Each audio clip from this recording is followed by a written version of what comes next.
a phone, and an internet communicator.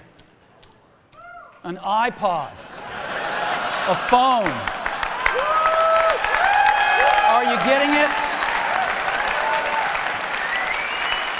These are not three separate devices. This is one device. And we are calling it iPhone. Today,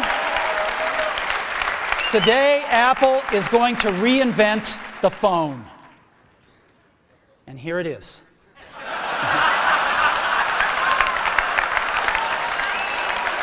No. Actually, here it is, but we're going to leave it there for now. So, well, what we're going to do is get rid of all these buttons and just make a giant screen. A giant screen. Now, how are we going to communicate this? We don't want to carry around a mouse, right? So what are we going to do? Oh, a stylus, right? We're going to use a stylus. No. No. Who wants a stylus? You have to get them and put them away and you lose them. Yuck. Nobody wants a stylus. So let's not use a stylus. We're going to use the best pointing device in the world. We're going to use a pointing device that we're all born with. We're born with 10 of them. We're going to use our fingers.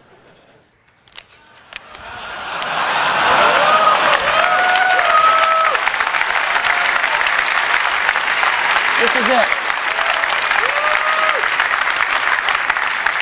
Let me take it out here.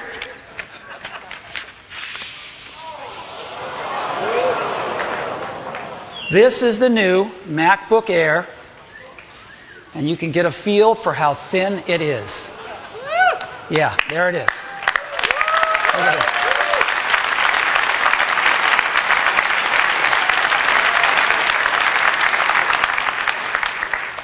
All right. It's the world's thinnest notebook. You open it up. It's got a magnetic latch, so there's no hooks or things to catch on your clothing.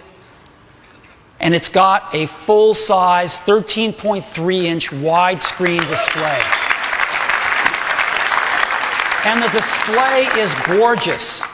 It's an LED backlit display. And not only does that save power, and not only does that give a really bright display, but it's instant on the minute you open it.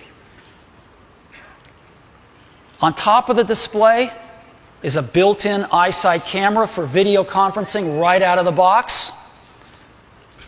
And you flip it down, there is a full-size keyboard. This is perhaps the best notebook keyboard we've ever shipped. It's a phenomenal keyboard, and it's full-sized. And with the ambient light sensor, it's also backlit.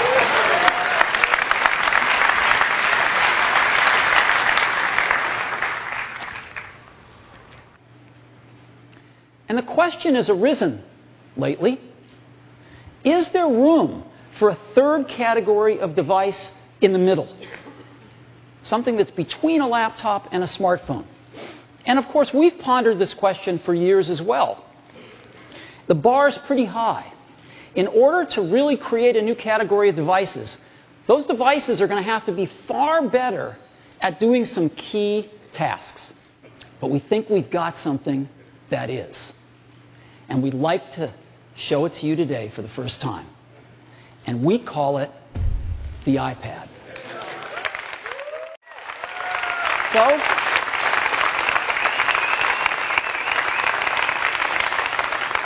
let me show it to you now. That's what it looks like. Very thin.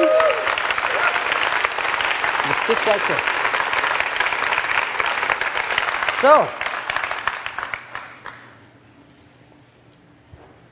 just give you a little overview. It's very thin. And you can change the background screen, the home screen, to personalize it any way you want. People put their own photos on it, I'm sure, but we ship a few, and you can make it anything you want. I am so excited, and I am so proud to share it with you this morning. It is the next chapter in Apple's story, and here it is.